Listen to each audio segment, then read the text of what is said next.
Hey y'all, I am back going to do another little project with this new Genmitsu 4040 Reno. I've got a little piece of mahogany here. It's 14 inches long by 4.5 inches wide, and I'm going to be doing a little resin pour project, and I haven't done any resin projects in quite a while, so this should be interesting.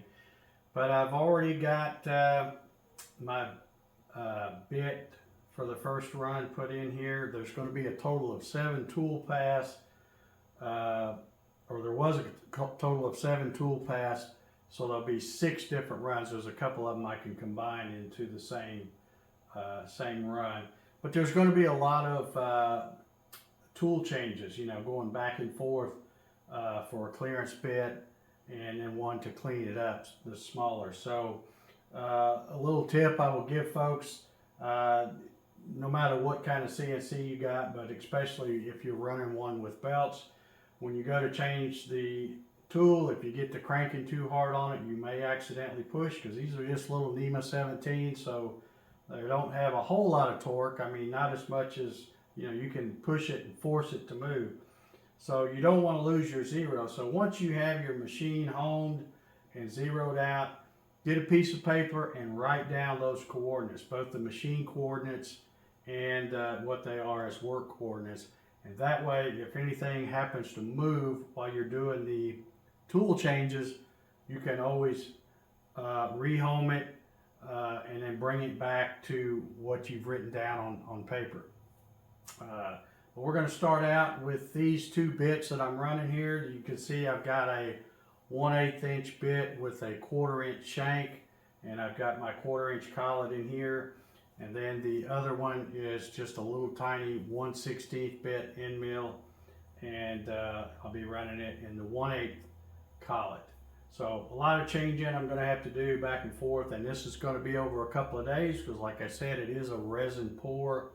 So I'll be cutting the first pocket, mixing up some resin, pouring it, and then let it set overnight, and then come back tomorrow to do the other pockets, mix up some resin, pour those, probably let it set overnight again, and then come back on the 3rd day and clean it all up. And hopefully all of it will turn out good. So let's go ahead and get started.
I meant to put down some wax paper on the spoil board before I clamped the material down, but since I forgot that, I just took some tape and built a little wall around the pocket that I'm going to pour the resin into, just in case I have a little mishap. I don't want it running on the spoil board. This is the epoxy resin kit that I'm going to be using for this little project. I got this off of Amazon, and it's really pretty inexpensive, and I like it because it's a 1-to-1 ratio, so it takes all the math out of it to mix this stuff. I'll put a link for this stuff down below in case anybody wants to check it out.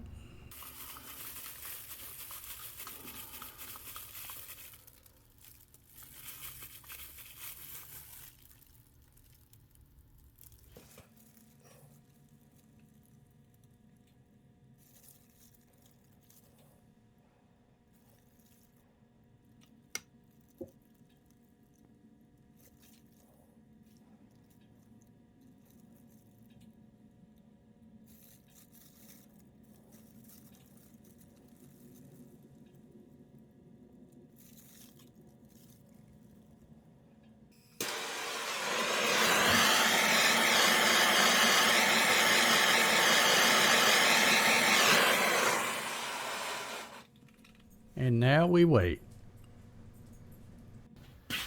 Okay, it is the next day here, and this has been curing for, I don't know, 18, 20 hours, something like that. I'm not sure exactly when I did the pour yesterday, but looks like it's all cured up pretty good. So let's pull this tape off and take a look at it. Okay, looks pretty good. I put a little swirl in it, and let's go ahead and pull this tape off and get ready to run the other pockets.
Okay guys, we're back. This is day 3. I did the pour yesterday, and as you can probably tell, I set it over here because this was a good level spot, and sure enough, just as I'd feared, some of the stuff snuck past that tape that I had all the way around it. So I just happened to think about it. I go, I better go check on it, and I came out here, and sure enough, there was a big blob here. So could have been disastrous if I hadn't come out here and wiped it off, but not worried about that. I'm going to probably replace this with a single piece, and I may even go a little thicker to 3/8 thick MDF when I redo this, but that doesn't hurt anything. But I'm going to use the painter's tape and CA glue method for this.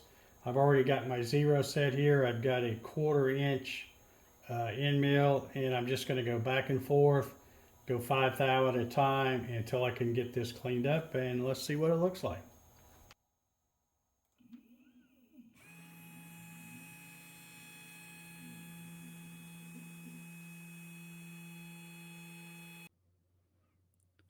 Okay, while we're watching the CNC run, I'll show you real quick how I previewed what this thing was going to look like. I started out and I took this Sainsmart logo here, and you can see it's pretty small, but I did a bitmap trace with VCarve Pro and came up with these vectors here, and then scaled them up so that it would fit this piece. This white area here is my 14-inch by 4.5-inch blank.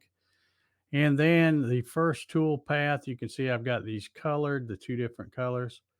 So the first is this pocket, and you can see that this is only going to that first line, because when I go to do the second one, I want to overlap that so that I don't get any wood or anything, any gap there between the colors. I want them to be right up against it. So uh, if you look here, you can see up here in the upper right hand corner, I cut to a depth of 200 thousandths, and you will get this. But the way you have to do this to preview it, once you cut this white here, and then I want to come back with this blue color, you have to cut it deeper than what the white is, even though you're not really going to do that on the machine.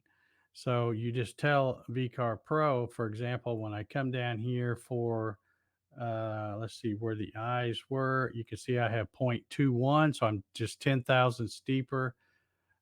And also on this I believe it's this one here, yeah, it's 0.21. So that way you can, when you run these previews, it will show up and you put the color in the tool path, but it makes it look like what it's going to look like after you put the resin in. But for example, when I do this area here, the first two tool pass, I'm cutting down 200 thousandths.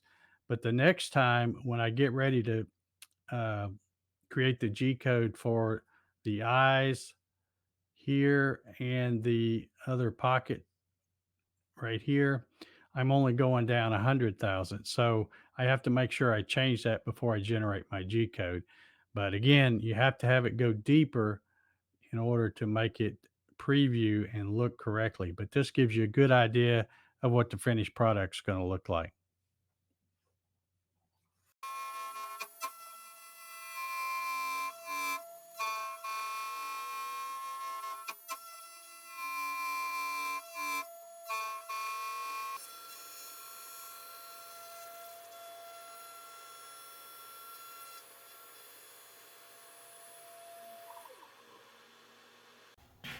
Okay, here's the resin inlay project.